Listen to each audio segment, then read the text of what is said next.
여러분 안녕하십니까? 김왕식입니다. 오늘은 소중한 사람 두 번째 시간인데 저희 어머니입니다. 왜 어머니가 첫 번째 아니고 두 번째냐라고 하는데 그 순서는 특별히 의미를 두고 있지 않습니다. 저에게 그래도 가장 기억에 남았던 분은 초등학교 4학년 때 담임 선생님이었기 때문에 그렇게 한 것이지 다른 의미는 없습니다. 저희 어머니는 1930년생이십니다. 그리고 14살 때 저희 아버지에게 시집을 옵니다. 1930년이라고 한다면 일제시대 때죠. 그 당시는 9살, 10살만 돼도 위안부, 그야말로 정신대로 일본 놈들이 마구 끌고 갔었다고 합니다. 장녀 첫 딸인 저희 엄마를 외할아버지는 그렇게 무참히 일본군에게 빼앗기고 싶지 않아서 만주까지 딸을 데리고 피신했었다고 합니다.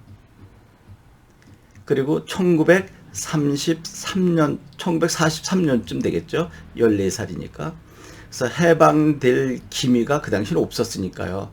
그래서 14살 어린 나이에 시집을 보냈던 것입니다. 그러니까 저희 어머니는 한 번도 글을 배울 수 있는 겨를이 없었습니다. 그야말로 외할아버지 손에 질질 끌려다녔던 것이죠. 저희 어머니는 황순이, 이름이 황순인데 돌아가실 때까지 당신의 이름을 쓰거나 읽지 못하고 문맹자로 살다가 돌아가셨습니다. 또 안타깝게 오래 살지 못하셨습니다. 9수가 있다고 했었나요? 그래서 저희 아버지와 어머니는 6살 차이인데 아버지는 39살에 돌아가시고 저희 어머니는 59살에 돌아가십니다. 참 기구한 운명을 사신 것이죠. 그러니까 33살에 저희 6남매를 낳아서 키우셨으니 한평생 시골에서 호미만 들고 김만 매다가 돌아가신 거죠. 그래서 저희 형제들은 제대로 공부를 잘 할 수 없었습니다. 모두 성장하면서 바로 공장을 가야 되고요. 그래서 형 누나는 고생을 참 많이 하셨습니다. 오히려 어머님보다도 형 누나가 저를 더 많이 도와주었는지도 모릅니다. 어머니는 늘상 밭에 가서 날품팔이를 해야 되고 일을 했어야 되기 때문입니다. 그런데 여기서 제가 어머니 그 고생을 이야기하려고 하는 것보다도 너무나 부끄러운 일이 있어서 고백하려고 합니다. 그 당시 초등학교 1학년, 그 당시는 국민학생이 됐겠죠. 들어가는 순간 왜 그 당시는 아버지 없는 사람 손들어, 엄마 없는 사람 손들어라고 호구 조사를 했을까요? 그래서 제가 아버지 없는 사람 손들어, 그리고 제가 이렇게 번쩍 들었죠. 아버지가 돌아가셨으니까요. 안 계시니까. 아이들이 모두 저를 쳐다보는 거였습니다. 여러분 생각해 보세요. 7, 8살 때 아버지가 돌아가시는 경우는 거의 없잖아요. 근데 저만 아버지가 돌아가셨던 것입니다. 그 순간 아이들이 모두 저를 돌아보면서 쟤네 아버지 죽었대. 쟤네 아버지 죽었대. 그래서 저는 애비 없는 자식이 졸지에 되어버린 것입니다. 참 싫었습니다. 그래서 저는 아버지라고 하는 이름 석자가 너무너무나 싫었습니다. 그런데 말이죠. 역설적인가요? 옆집 아이들 보면 꼭 아버지한테 많이 맞더라고요. 부지깽이로 맞고 지게 작대기로 맞고 그렇게 아버지가 애들을 때리더라고요. 물론 그 당시 아이들이 말도 잘 듣지 않았겠지만요. 그리고 그 60년대는 아이들이 보통 4명, 5명, 많으면 7명, 8명, 저희도 6명이니까요. 그래서 야, 참 우리 아버지 잘 죽었다. 우리 아버지가 계셨으면 나도 저렇게 작대기로 부지깽이로 맞았을 텐데 라는 가슴 아픈 생각을 했었던 것이죠. 그런데 6년 동안 저희 어머니는 학교에 오실 수 없는 것입니다. 그 당시는 가끔 그 동네마다 그 빵을 만들어서 머리에 이고 학교 오시거든요. 그 당시에는 그것이 아마 급식이 아니었나 하는 생각이 드는데 어머니는 그것을 이고 놓고 바로 가셨습니다. 저는 사실 어머니가 오시는 게 싫었습니다. 저희 어머니는 세련되지 못했어요. 그 당시에 늘 머리에 수건을 쓰고 다니고 손 얼굴이 시커멓고 창피했던 거죠. 엄마를 다른 친구들에게 보여주고 싶지 않았던 것입니다. 우리 엄마는 너무나 못생긴 것처럼 보였던 거죠. 매일 손도 이렇게 크고 항상 거칠고 그럴 수밖에. 엄마는 김을 매면서 날품팔이 하면서 육남매를 키워야 했기 때문에 겨를이 없었던 것입니다. 그 흔한 분칠조차 못하고 사셨던 것이죠. 제가 이제 초등학교 4학년, 5학년 되면서 엄마가 얼마나 존귀한 분인지 알게 됐던 것입니다. 어느 날 제가 동네 친구들과 싸웠습니다. 그때 그 동네 아주머니가 저를 밀치면서 너 애비 없어서 네 아버지 죽어서 그렇게 나쁘구나 라고 하는 이야기를 했었던 것입니다. 여러분, 친구끼리 다툴 수 있는데 내가 아버지가 죽어서 아버지에게 교육을 받지 못해서 이렇게 나쁜 행동을 한다. 그 이야기를 어머니가 들으셨던 것입니다. 어머니는 저를 막 끌고 집으로 들어가셔서 정말 많이 때려주셨습니다. 내가 너를 어떻게 키웠니?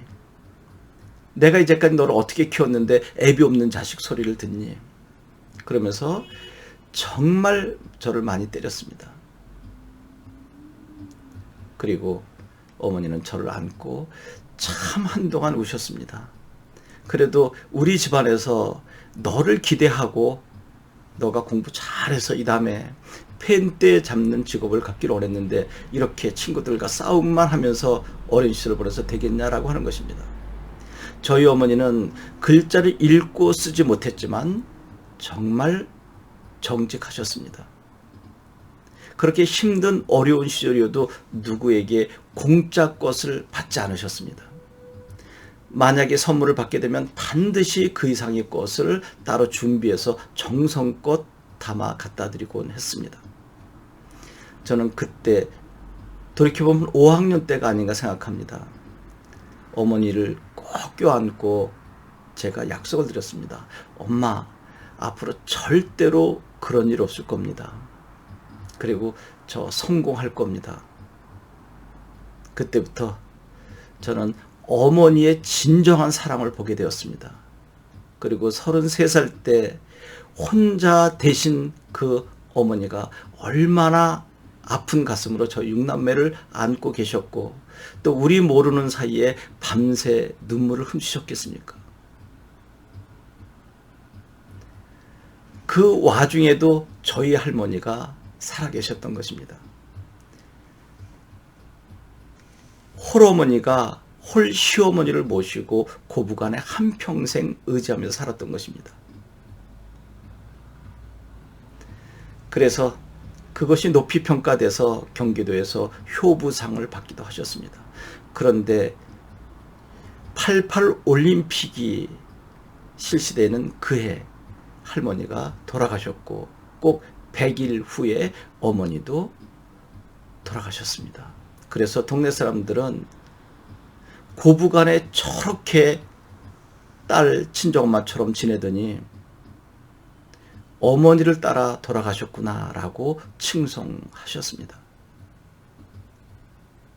지금 2020년이니까 어머니가 돌아가신 지 참 오래되셨습니다.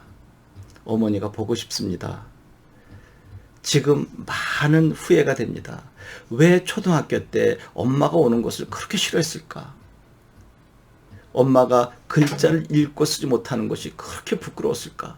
그리고 엄마가 시커먼 얼굴과 그 김을 매서 두터운 손이 그렇게 남들에게 보여주기 힘들었을까? 저만 그랬을까요? 아마 드라마나 삼류소설을 보게 되면 저분은 우리 어머니가 아니라 바로 집에서 일하는 가정부야라고 하는 것을 우리는 삼류 드라마에서 본 적이 있을 것입니다. 그렇게 키운 아들이 판검사가 되거나 의사가 돼서 좋은 여자를 만났을 때 그 집안과 균등한 부모의 모습을 보이기 위해서 부모를 돈으로 사서 예식을 치르고 그 손이 두툼하고 그냥 얼굴이 시커멓게 탄 부모는 집에서 일하는 집사다라고 소개한 영화를 보면서 그 영화를 보는 순간 저는 너무너무 가슴이 아파서 견딜 수가 없었습니다. 제가 바로 저기에 나오는 못된 주인공 장본인이 되었구나. 어머니 너무나 보고 싶습니다. 이제 어머님께서 그토록 염원하셨던 펜대를 잡고 어머니의 부끄럽지 않은 아들로 살려고 노력을 하고 있습니다. 이제 어머니에 관한 에피소드가 중간중간 많이 있는데 오늘 처음으로 저희 어머니를 소개하면서 그리고 저의 성장 과정을 소개하면서 또 제가 소중하게 여긴 많은 분들을 제가 여러분들께 소개해 보려고 합니다. 제가 이러한 프로를 기획한 것은 우리 유튜버 그리고 신문지상 매스메디어에서 너무나 거칠고 아픈 이야기가 많습니다. 그리고 유희적인 이야기가 너무나 많아서 저 뒤에 숨겨져 있는 가슴 저린 이야기, 또 행복한 이야기, 감동적인 이야기가 분명히 있을 것인데 세상에 나오지 못하고 있구나. 그래서 저와 함께하는 구독자분들이 많진 않으셔도 적어도 진솔한 삶의 이야기를 공감할 수 있기를 소망하면서 이 프로를 기획했습니다.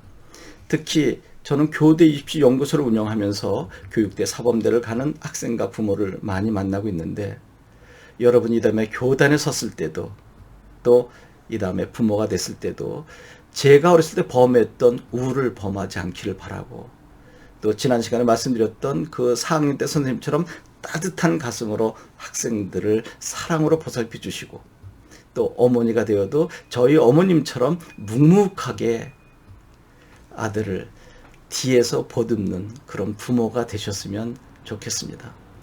저도 그런 선생, 그런 부모가 되려고 지금도 애쓰고 있습니다. 여러분 고맙습니다.